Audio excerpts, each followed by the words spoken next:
فضل چودھری صاحب کو اتنی سینسیٹیو میٹر پہ کوئی ایسی اسٹیٹمنٹ دینی نہیں چاہیے تھی میڈیا پہ. نہیں ہم درخواست دیتے اور نہ ہی دیکھنے والے یہ لوگ ہیں کہ ہاں. لیکن گور صاحب اب جو حال ہی میں سی ایم صاحب کا بیان تھا خیبر پختونخوا کے اندر آپریشن کے حوالے سے، اور انہوں نے کہا کہ اجازت نہیں دی جائے گی، لوگوں کو اعتماد میں لیا جائے، آپ سمجھتے ہیں کہ جو ان کا بیان ہے وہی پی ٹی آئی کی جو پالیسی ہے وہی ہے کہ اجازت نہیں دی جائے گی آپریشن کے حوالے سے؟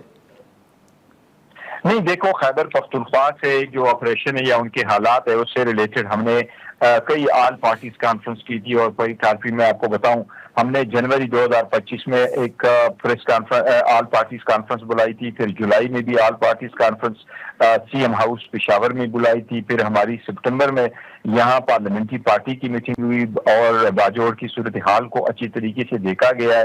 دیکھو جو انٹیلیجنس بیس آپریشن ہے وہ ہمارے ان جو پریس ریلیزز ہے اس میں اس کا کلیئرلی ذکر ہے، پر ہماری کوشش یہ تھی کہ پارٹی کو آپ جو کولیٹرل ڈیمیج ہے وہ اوائڈ ہو. ہمیں بہت اس بات کا احساس ہے کہ ٹیررزم ہر حال میں ختم ہونا چاہیے، ٹیررزم کی سیاست نہیں ہونی چاہیے، ٹیررزم کے خلاف لوگ متحد ہو، ایک بیانی ہو. ہم یہ چاہتے ہیں، ہم یہ نہیں چاہتے کہ جی وہ ڈیوائیڈڈ ہو، کولیٹرل ڈیمیج ہو، لوگ خاص ہو. کیونکہ دیکھیں جو پہلے آپریشنز ہوئے تھے اس میں لوگ جو ڈسپلیس ہو گئے تھے ان کے گھروں کا ازالہ ابھی تک نہیں ہوا، تو اس لیے ایک جنون کنسرن وہاں رہا تھا کہ یہ لوگ جو ہے ڈسپلیس نہ ہو. ٹھیک ہے، لیکن یہ جو جیسے آپ نے ذکر بھی کیا کہ خیبر پختونخوا حساس صوبہ ہے اور وہاں پہ جو صورتحال ہے وہ بھی آپ کے سامنے ہے، لیکن اسی صوبے کے حوالے سے جو گزشتہ کئی دنوں سے گورنر رول کے حوالے سے گفتگو ہو رہی ہے، بیرسٹر عقیل صاحب کا بیان بھی ہے، دیگر رہنماؤں کے بیانات بھی ہیں، تو بیرسٹر صاحب آپ کوئی ایسا ماحول دیکھ رہے ہیں جس میں وہ رہنما کہہ رہے ہیں کہ اگر آئین کی خلاف ورزی ہوگی تو پھر آئین حرکت میں آئے گا اور گورنر رول جو ہے وہ نافذ ہو سکتا ہے؟ دیکھیں آئین میں گورنر رول اور ایمرجنسی کے پروویژن موجود ہے، لیکن کے پی کے میں بالکل قطعاً وہ صورتحال نہیں ہے کہ جس میں آپ گورنر رول لگائے. لا اینڈ آرڈر سچویشن کے پی کے کا انٹرنل معاملہ ہے، لیکن انٹرنل ڈسٹربنس یا فورن ایگریشن جو ہے بارڈروں پہ یہ وفاقی حکومت کی ذمہ داری ہے کہ وہ اس کو نبھائے. کے پی کی حکومت اپنے استعداد کے مطابق اچھی طریقے سے نمبر آزما ہو رہی ہے، کوشش کر رہی ہے، اپنا استعداد بڑھا رہی ہے، انویسٹ کر رہی ہے اپنی پولیس فورس کے لیے، نئی گاڑیاں لی ہے، نئے اکوپمنٹس لیے، بلٹ پروف گاڑیوں کے آرڈر کیے، آلموسٹ 40 ارب روپے آلریڈی اسپینڈ کر چکے ہیں، اور اس کے لیے اپنی ایک اسپیشل سیکیورٹی فورس بنائی ہے. ایسی صورتحال نہیں ہے، لیکن یہ ایک سیاسی مسئلہ بھی ہے. کسی بھی صوبے میں میں نہیں سمجھتا کہ گورنر رول کا آپشن ایون استعمال کرنے کا بھی کنسیڈر بھی کرنا نہیں چاہیے. میں سمجھتا ہوں گورنر رول نہیں لگے گا اور کسی صورت لگانا. ٹھیک ہے، لیکن یہ گور صاحب جو ابھی تک کی جو صورتحال ہے، جو مذاکرات کے حوالے سے بار بار بات ہوتی ہے، اب حکومت یہ کہہ رہی ہے کہ جو حال ہی میں اسپیکر صاحب نے کمیٹی تشکیل دی تھی مذاکرات کے حوالے سے، وہ کمیٹی اب بھی موجود ہے، لیکن پی ٹی آئی مذاکرات نہیں کرنا چاہتی. نئے سی ایم کے بعد اور جو تبدیلیاں آئی ہیں ان کے بعد آپ سمجھتے ہیں کہ کوئی پالیسی میں تبدیلی آئی ہے، مذاکرات کچھ ہو سکتے ہیں اب؟ نہیں دیکھیں، پہلی مرتبہ جب ہمارا ایون مینڈیٹ چوری کے بعد ہم نے مارچ 2024 میں اعلان کیا تھا، خان صاحب نے کمیٹی بنائی تھی کہ مذاکرات ہو.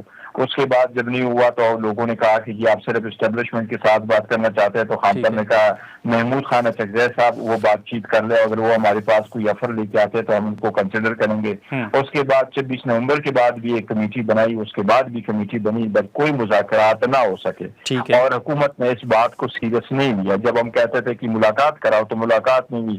آپ کو یاد ہوگا کہ ایون 26 نومبر کے بعد جو کمیٹی ہم نے بنائی، حکومت نے بنائی، تو 2 ہفتے تو صرف ملاقات ہی نہیں ہو سکی، اور بعد میں بھی ملاقات نہیں یہ کرا سکے. تو ایسے سرکمسٹانسز میں تو پھر مزید ہم نے فوٹو سیشن کے لیے تو وہاں نہیں بیٹھنا تھا، نہیں کوئی چائے شائے کے لیے بیٹھ کر کے گپ شپ لگانا تھا. ہم تو کچھ ایسی چیزیں لے کے جانا چاہ رہے تھے کہ سمجھ رہے تھے کہ ملک کو یہ درپیش مسائل ہے سیاسی، اور اس کا ایک سیاسی حل اگر ہم ڈھونڈیں تو یہ بہت بہتر ہے جمہوریت کے لیے، ایوان کے لیے، اور دونوں طرفین کے لیے یہ بہتر ہے کہ ہم اس طرح سے بڑھے، لیکن نہیں ہو سکا، لہٰذا بات آگے نہیں بڑھی. بٹ ایز وی اسپیک کوئی ایسی مذاکرات نہ اسٹیبلشمنٹ کے ساتھ اس وقت ہو رہی ہے، نہ حکومت کے ساتھ ہو رہی ہے، اور یہ بڑا انفارچونیٹلی کہ سیاسی مسائل کا کوئی سیاسی حل نہیں نکل رہا. لیکن یہ بیرسٹر صاحب ابھی جو پاکستان تحریک انصاف کے علاوہ اگر ہم بات کریں تو پیپلز پارٹی اور مسلم لیگ نون کے درمیان جو اختلافات سامنے آئے، پھر ملاقاتیں ہوئیں، رابطے ہوئے، کیا یہ ممکن ہے کہ کسی مرحلے پر P T I Peoples party سے رابطہ کرے اور حکومت کے خلاف کوئی اسٹریٹجی کا اعلان کیا جائے، تحریک عدم اعتماد، یا ایسا کوئی سیاسی منظرنامہ آپ کو نظر آ رہا ہے؟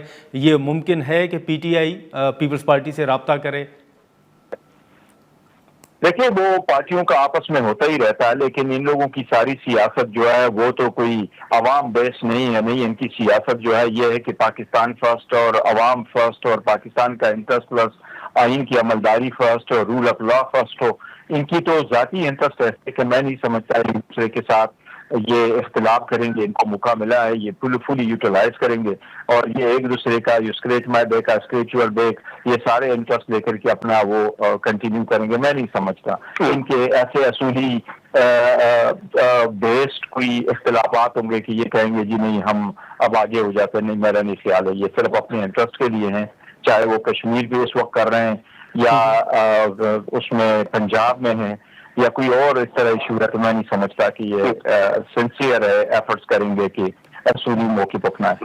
لیکن گور صاحب، ایک آخری سوال ہوگا کہ پارٹی کے اندر، پی ٹی آئی کے اندر جو اختلافات ہیں وہ کئی روز سے سامنے بھی آ رہے ہیں، اور اب کیونکہ وہ سوشل میڈیا پر بھی ایک دوسرے کو جو جواب ہیں وہ بھی دیے جا رہے ہیں، جو اختلافات ہیں وہ کھل کر اب سوشل میڈیا پر بھی نظر آنا شروع ہوئے ہیں. جو مشال صاحبہ اور سلمان اکرم راجہ صاحب کے درمیان جو معاملہ سامنے آ رہا ہے، یہ سر بطور پی ٹی آئی چیئرمین آپ کس طرح دیکھ رہے ہیں، اور ان کا حل آپ کی نظر میں کیا ہے؟ کیا پارٹی کے اندر جو اختلافات ہیں اس حوالے سے آپ بطور چیئرمین کیا کرنے جا رہے ہیں؟ دیکھیں، یہ بڑا انفارچونیٹلی یہ چیزیں بالکل سوشل میڈیا پہ اور باہر نہیں آنے چاہیے. پارٹی کے اندر اگر کوئی بندہ بات کرتا ہے، اختلاف رائے رکھتا ہے، تو وہ اندر ہو.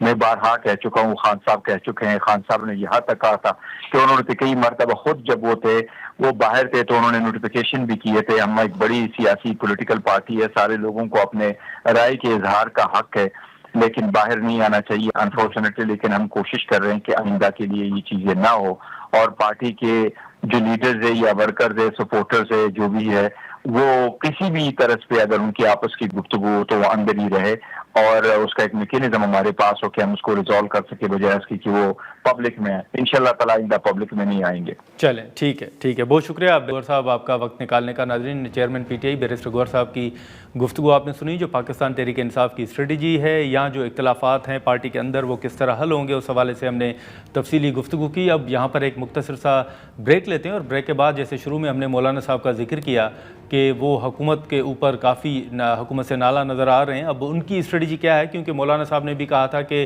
جیسے سینیٹر کامران صاحب نے یہ کہا تھا کہ جلد اجلاس ہوگا، اور اجلاس کے بعد حکومت کے خلاف جو اسٹریٹجی ہے اس کا جے یو آئی ایف جو ہے وہ اعلان کرے گی. تو بریک کے بعد سینیٹر کامران مرتضیٰ صاحب ہمیں جوائن کریں گے، اور جے یو آئی ایف کی جو اسٹریٹجی ہے اس حوالے سے ہم ان سے گفتگو کرتے ہیں.